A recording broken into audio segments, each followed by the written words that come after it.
So what is a P card and how does it work? We're going to break that down for you. Purchasing cards, also known as P cards, are used by government agencies to make it easier for employees to purchase needed items like supplies, equipment, even gas.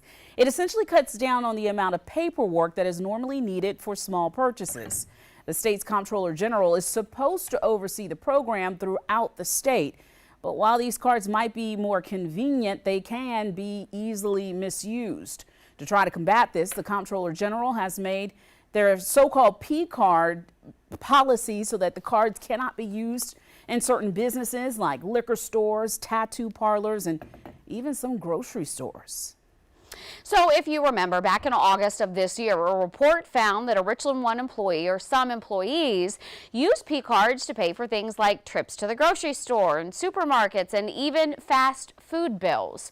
Attorney General Alan Wilson asked Governor Henry McMaster to investigate the district to see if there was further misuse. Well, Wilson backed up his request with a claim that Richland One had spent $140,000 for inappropriate transactions, and that was just between January of 2020 and December of that same year. So in terms of other agencies in the Midlands that have been seen having issues around these P cards, Richland County Council has had concerns in the past, as well as Lexington Richland 5 School District.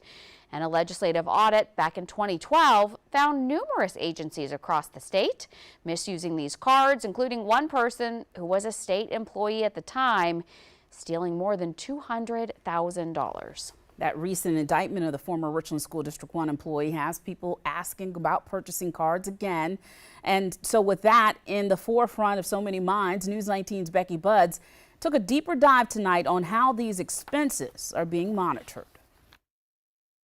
Recent investigations into how Midland school districts are spending their money have parents like Crystal Hedgecock concerned. Well, you know, it's our taxpayer dollars and it's for our children, so it should go to our children and not, you know, just in some budget somewhere for something else. Purchasing cards, often called P cards, are similar to credit cards. Government agencies use them for small transactions to avoid processing costs and paperwork. Most of the time, they're used to pay for government expenses. In a previous interview, the Comptroller General, whose office helps oversee the P card usage for state agencies, has said P cards can be at high risk for misuse and fraud. Delbert Singleton is the Assistant Executive Director of the Fiscal Accountability Authority, which also helps oversee the P card program. And so we audit them for their compliance with the policies and procedures that they are required to establish within their own agency. If violations are found, Singleton says an investigation is launched. He also says cities, counties, towns, and school districts are left to establish their own P card procedures.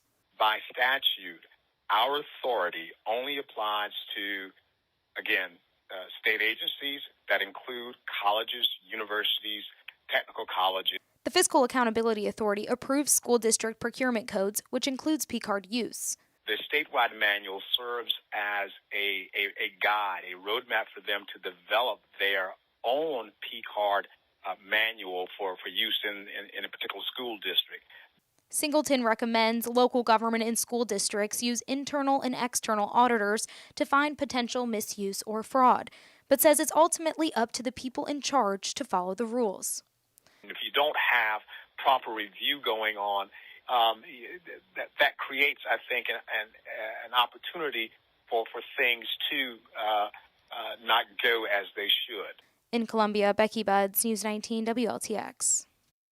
The state's Comptroller General's office publishes monthly reports of state agencies' P card use.